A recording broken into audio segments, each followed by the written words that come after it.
South Korea, often referred to as the Korean miracle, stands as a testament to the power of resilience, vision, and strategic planning. From the devastation of the Korean War in the 1950s, the country transformed into a global powerhouse, excelling in technology, education, and industrial innovation. Yet beneath this success lies a darker narrative of societal strain, inequality, and systemic challenges. In this deep dive, we explore how South Korea achieved its remarkable growth, the toll it has taken on its people, and the challenges it must address to sustain its progress.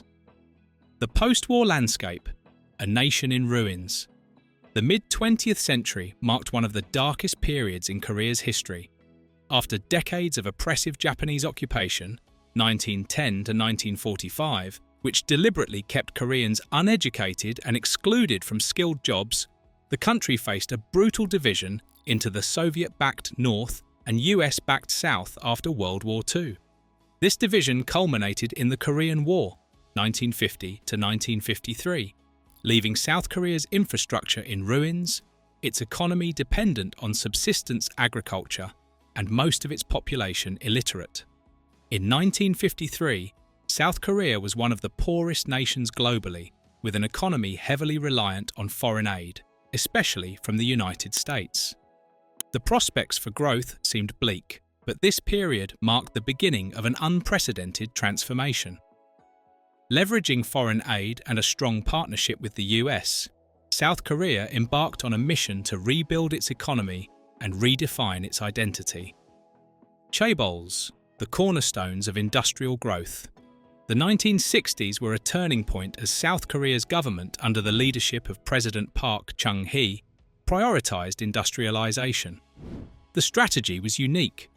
Instead of fostering broad-based entrepreneurship, the government selected a handful of family-owned businesses, known as chaebols, and provided them with massive support in the form of subsidies, tax breaks, and preferential loans.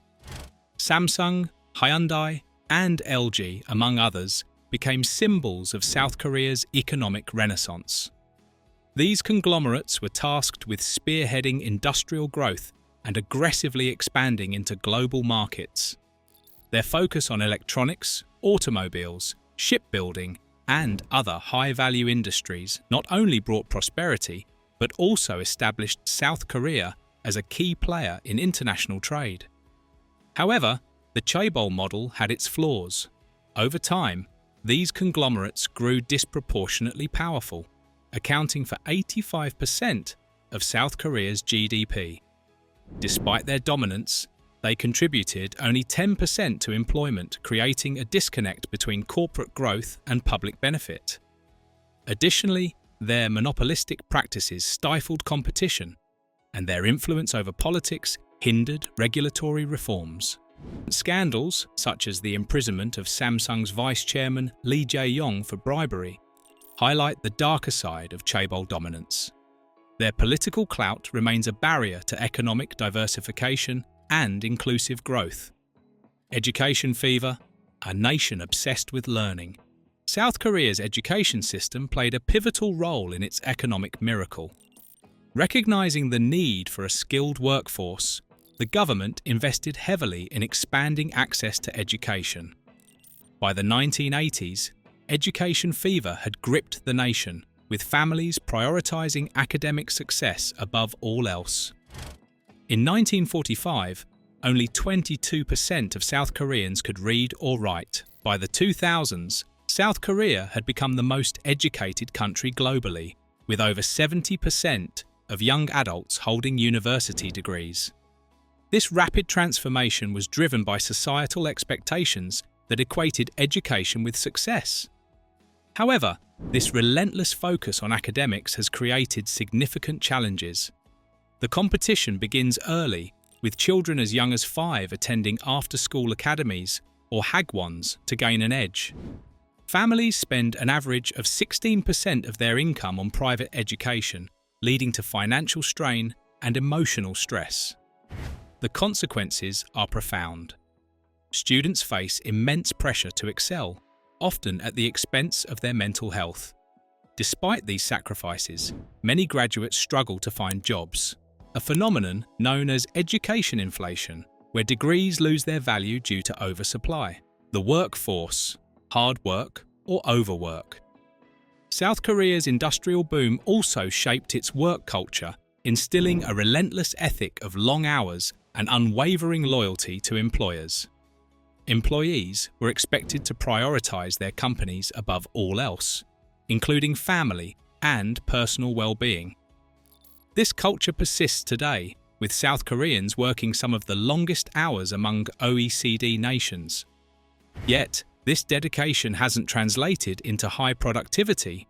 South Korea's output per hour worked lags behind other developed nations, highlighting inefficiencies in its hierarchical and rigid workplace structures. Promotions often depend on seniority and loyalty rather than merit, stifling innovation. In recent years, the government has implemented measures to improve work-life balance, such as capping the workweek at 52 hours. The youth unemployment crisis. Ironically, South Korea's success in education has contributed to its youth unemployment problem. The country produces more university graduates than its economy can absorb, leading to a surplus of overqualified job seekers. As a result, many young South Koreans face prolonged unemployment or underemployment, a stark contrast to their parents' generation. This crisis has societal implications. A growing number of young people are disillusioned with traditional career paths, leading to what is known as the Sampo generation, a term referring to youth who give up on dating, marriage, and having children due to economic pressures. In response, the government has launched programs to encourage overseas employment and vocational training, but these efforts have yet to make a significant impact. Mental health, the hidden crisis.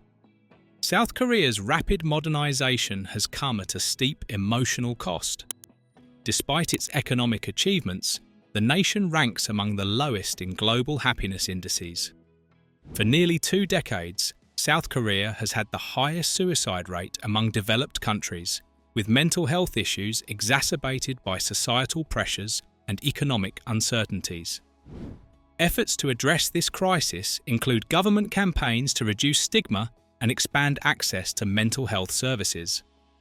However, cultural taboos surrounding mental illness and a lack of systemic support continue to hinder progress. Global comparisons, lessons from other nations. South Korea's transformation shares parallels with countries like Singapore and Japan, but there are key differences. Singapore's emphasis on economic diversification and social housing programs has helped it maintain a balanced growth model. Japan, on the other hand, offers a cautionary tale of the risks of an aging population and economic stagnation, challenges South Korea is beginning to face. Technological prowess, leading the future. One area where South Korea continues to excel is technology. As a global leader in 5G, AI, and semiconductors, the country has positioned itself at the forefront of the digital economy. Companies like Samsung and SK Hynix dominate the semiconductor market, while South Korea's advancements in robotics and green energy highlight its commitment to innovation. However, reliance on a few key industries poses risks. Geopolitical tensions, particularly with China and the US, could disrupt supply chains and impact economic stability. The road ahead, challenges and opportunities. South Korea's economic miracle is a remarkable story, but its current trajectory raises critical questions about sustainability. Addressing systemic imbalances, such as chaebol dominance, youth unemployment, and mental health issues, will require bold reforms. The government must also focus on fostering innovation, diversifying the economy, and promoting inclusive growth. Policies to support small and medium-sized enterprises, SMEs, encourage entrepreneurship, and improve work-life balance could help South Korea transition to a more sustainable model. Moreover, societal attitudes toward education and work must evolve. Reducing academic pressure and creating flexible career paths could alleviate stress and improve quality of life. South Korea's journey from poverty to prosperity is a testament to the resilience of its people and the effectiveness of its strategies. However, as the country faces new challenges, it must adapt its systems to meet the needs of a changing world. By addressing its weaknesses while building on its strengths, South Korea has the potential to remain a beacon of innovation and progress in the 21st century.